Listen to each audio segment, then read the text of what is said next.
If we count all the suttas in the Pali Canon, including the repetition series, we end up with an astounding number of lectures that the Buddha or some of his disciples gave. That might be as high as 17,500. While that number is incredibly high, basically all of those suttas concern themselves with the very same topics, namely virtue and Dhamma, except for a few stray suttas.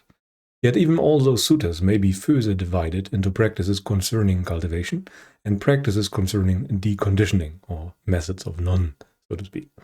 Today we try to analyze the differences between those two kinds of practice and try to find out when to do what. More often than not, people totally mix up active and non-active parts, or cause and effect.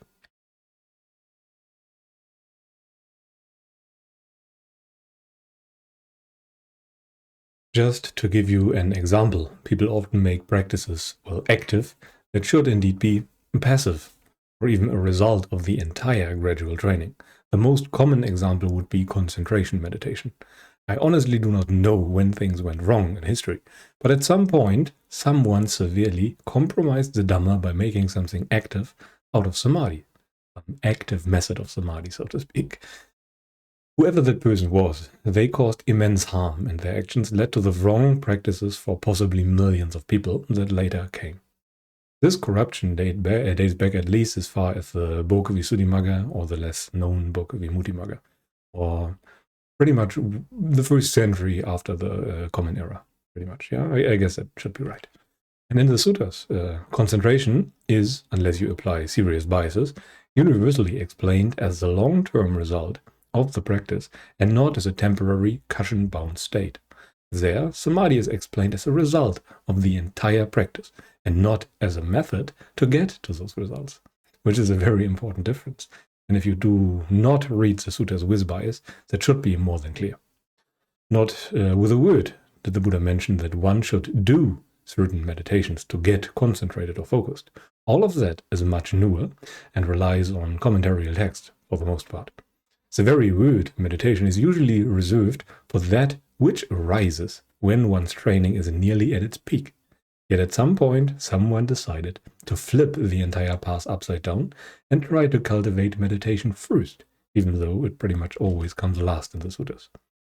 And from this fundamental wrong understanding, countless modern practices and observations arose. At least that's what I must assume. The common core of all those exercises is that people go to sometimes special places, follow certain steps, and then they get to the desired state of being. When that exercise is over, this state vanishes and has to be regained and repeated over and over again until that person dies or understands the limits of what they have been cultivating. Something that requires eternal repetition is surely not the boundless liberation and limitless freedom the Buddha was talking about. And how could something that limited end up at the state that pervades all postures, is an example, which is what jhana is, according to the suttas, or at least right samadhi, which is what jhana is part of. This problem likely concerns, I would even go as far as say 95% of all modern techniques, even though that number is obviously arbitrary. I never counted, and I'm not an expert when it comes to all traditions, obviously. Anyway, in the suttas, you will likely not find a single of the modern methods until you deliberately take your knowledge and try to match it with the suttas, unless you try to find confirmation of whatever you do in the suttas. If you apply your biases, then you might find a way, sure. Yet in the suttas, there were only two kinds of practices. Well, contemplation and concentration, and the implicit precondition of virtue. And even so, you cannot really call concentration a method, as I have explained before. To make it easier for you to map those two kinds of practice, I will give you a number of synonyms you might frequently encounter based on the translations and book you know. Concentration might also be called samadhi, immersion, absorption, non-lust, dispassion, jhana, simply meditation, the imperturbable, and there are likely many, many more words that come to mind that I have forgotten in this short listing. And half of those are heavily motivated by focusing biased practices that I have mentioned before, and the other half also have a hint of that. So the translators themselves have applied some of their biases. They thought that the word samadhi meant something special, so they translated it in that way. In reality, exactly those are the results the negatives, so to speak, the nons. Those are the things you do, and those are not the things you do. Those are the states you arrive at through training of non-doings of certain kinds. And then we have all the synonyms for the active kinds of practices. Among those are discernment, wisdom, contemplation, abandoning harmful views, clarifying your views, musing on a topic, bringing back to mind, remembering, such things. You actually need both. You need the non-lust and the discernment, but you can only really do the latter in the classical sense of doing. You cannot do results. You can very much try to remember something as dangerous, or try to clarify your understanding of a topic through reading, or try to bring a certain topic back to mind. But how on earth would you do being in a state without craving, while still clearly being affected by craving? That is not possible. But anyway.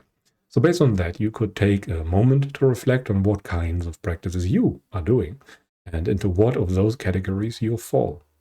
Where do your formal meditation fit? Is it part of the early purification of mind that I did not even mention here? Is it contemplation? Is it the result of samadhi? Well, chances are that most people would call their meditation samadhi-oriented, while in reality being nothing like it. This would be quite dangerous, as it is incredibly inviting to stop clarifying your views or your understanding when you think that you already understood everything. Even worse, those techniques do give you results, and as such they are working in a very limited fashion, even though they fall short of the ultimate goal by far. And maybe one more remark concerning concentration, as it's so commonly misunderstood. People mention all the time that they are free from craving, free, while they meditate, and that is likely even true. But at the same time, that is not such a special feat after all. Even a fairly disciplined worldling will have a number of moments each day where they feel at ease. Being free from craving means much more than that. It is about the things that you deeply value, that you want, that you desire. You are free from craving when you remain calm and relaxed, even imperturbable, when confronted with the agreeable and disagreeable, and you will not chase them, as that would be way too much work.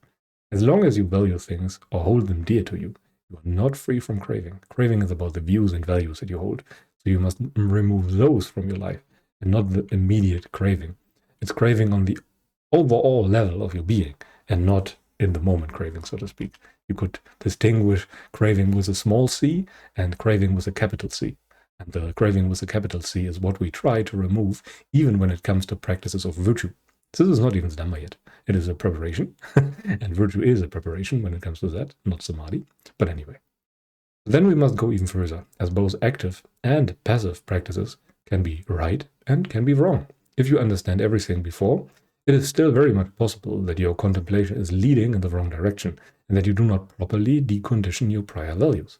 Right practice, or right active practices, especially before stream entry, would be everything that gets you closer to the right view. You pretty much contemplate, muse, and try to make sense of what you must do to be free from suffering. You try to understand the way out of suffering. You measure the task. You try to clarify your view of the practice until everything is 100% clear and you are beyond doubt. Everything else would be kind of wrong.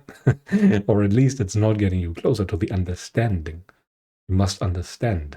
This is the most important part of the training that the Buddha described, at least before stream entry. And then we have the same problem with the passive kind of practices. Here, the right kind of practice would be everything that leads to non-lust, dispassion, diminishing of craving, but always concerning the level of views and what you hold dear to you. Only the very, very early practices concern themselves with restraint and non-doing of things rooted in craving. For everything you do, you could also ask yourself if that would lead to lessening of the re-arising of craving. The early practices before stream entry would be trying to first stop anything based on craving, and then attempting to pull the roots of those values until it clicks. And then you generalize further and further, and decondition more and more views. Everything else that does not ultimately target those underlying views is doomed to at least be partially wrong, given that you even want liberation, of course, but I take that for granted here on the channel. In general, active practices that clarify your views to the point of stream entry are not possible without first uprooting a good number of your craving-based views and values. You kind of have to do the passive practices of non-doing, craving, and uprooting the views first. Otherwise, everything you actively do will be at least partially tainted and wrong. It is so much easier to do active practices wrongly than passive practices, and as such, it is a suitable starting point. Once you have a good idea of what must be done, you can start being a bit more active. There's no question about it. But before that, I would be very careful. That said, it is nearly unavoidable nowadays that people get active way too early, and it can still work. But only if you have other people around you who stop you before you run off into dangerous territory. You yourself simply have no good measure of right and wrong before stream entry, before the right view. And it is even essential to keep the knowledge in mind. As a result, the Buddha encouraged monks to live with others when without the right view. And if you have access to such people, do the same. Even if practicing more rightly, the presence of such people would still be a great benefit to you if they let you be around you. Because most of the time such people try to be alone. So what should you actively do or not? Well, first, clarify your understanding of dependent origination and the Four Noble Truths until you become unable to suffer, until you understand the way to stop every bit of suffering in your experience, until you understand the general principle, until you understand craving with a capital C. For the passive practices, restrain all actions based on greed, aversion, and delusion, and uproot the underlying views from which those tendencies arise. And for the active part, bring the knowledge of the danger and the unsatisfactoriness of sensual engagement to mind when you are about to engage. Cultivate mindfulness of the danger. For the passive practices, try to practice non-activity, or simply dwell without anything at all. Try to not do anything, and try to cultivate joy in that. And that's kind of it. It really is that simple, but it is very hard to do. It requires drilling and repetition and practice, and you have to do it over and over again. But anyway, let us now come to the most important points. First, people misunderstand the practice in many different ways, which is kind of natural, because the default way of the world is with sensuality and not against it. They confuse active and passive practices, as well as causes and results of the practice. They misunderstand methods for the results and vice versa. It is usually better to train passive first, so that you can clarify your views successfully. And right practice does not take too much. Keep clarifying your view of the practice until you become unable to suffer, until you understand the way out of suffering. And with that understanding of the way out of suffering, the vast majority of your suffering will fall away, because you notice that you have been fueling or doing it all along. Anyway, this should be it for today. Thank you very much for listening. If you enjoy what I do, feel free to like, subscribe, and do all the other YouTube things. But until then, I wish you a pleasant day and goodbye.